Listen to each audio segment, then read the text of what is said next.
Hey, Lindsay, Walton, professional team builder here, and welcome to the Facilitators Library.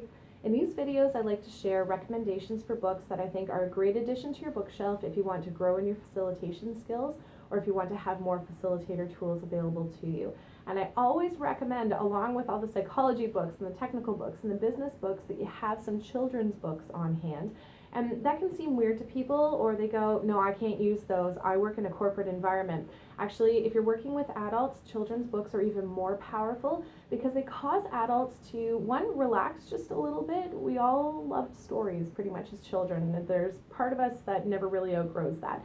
So story time is not a bad thing. On top of that, hearing a children's story tends to shake us out of our current adult way of problem solving and causes us to creatively problem solve differently. That is especially important with this particular book that I'm going to recommend, The Old Ladies Who Liked Cats by Carol Green, pictures by Loretta Krupinski.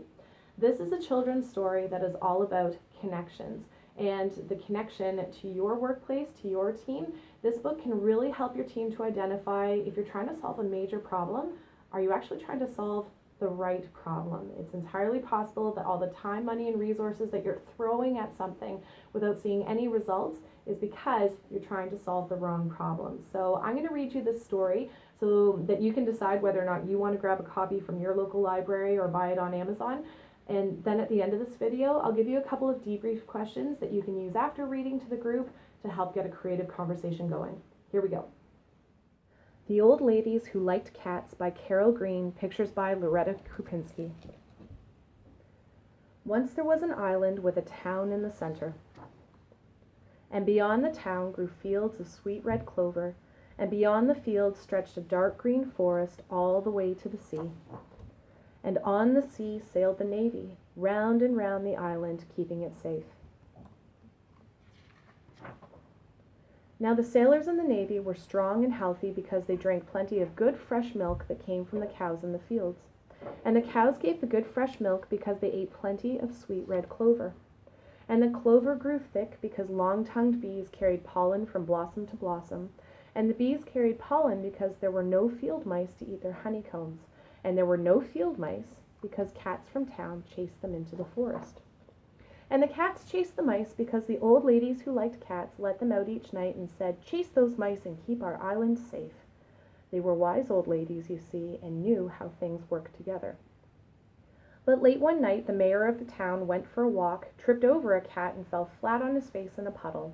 "I shall make a new law," he cried. "From now on, cats must stay inside at night. That will keep our island safe."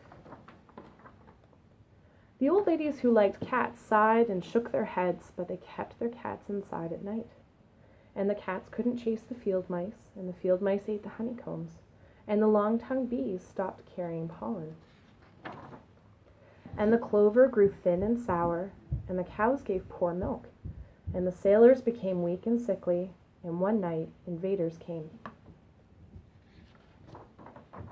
They sailed right past the navy, swarmed through the forest, trampled over the fields, stomped into town, and shouted, "This is our island now." In the days that followed, they ate everything in sight, littered the streets, frightened the children, and took up all the room.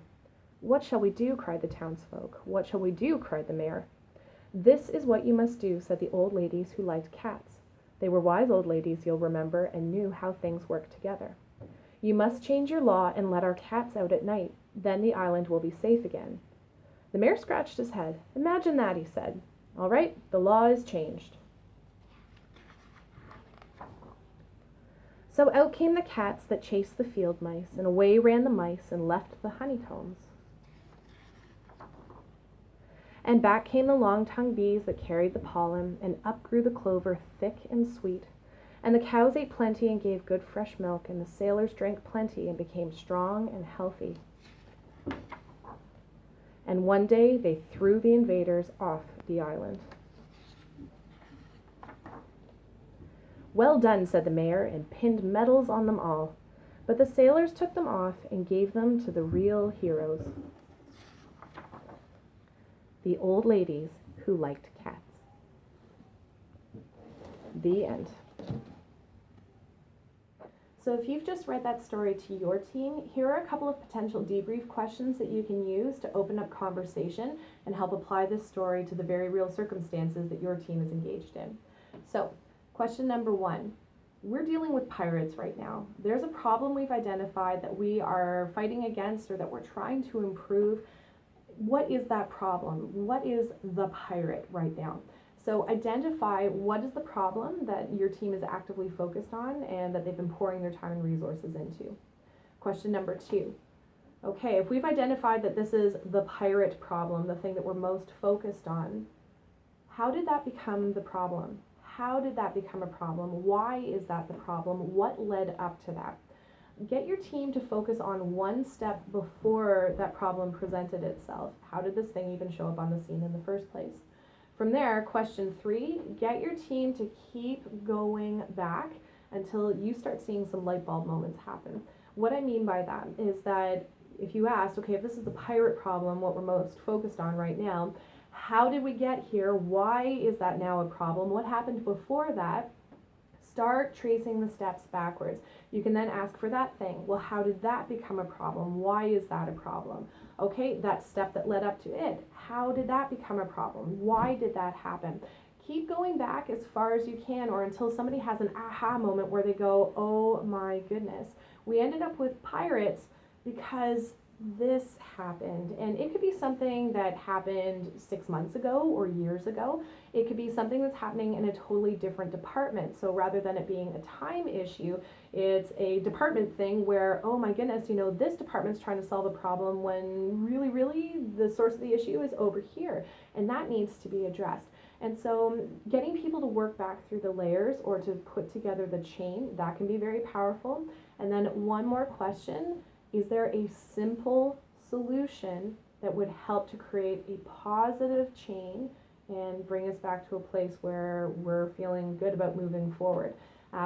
Often, pirates, we're throwing so much time, so much energy, so many resources into fighting this huge problem, and it actually has a simple solution. Facilitation is all about that. There's a root cause. Here's the big gigantic plant, but when you get down to the bottom, here's the root. And if we address the root, all this other stuff starts to get dealt with. So, is there a simple solution? Is it always a simple solution? No, not always. But start off by asking that question because chances are, you know what, that's a good place to start and it might be all that you need.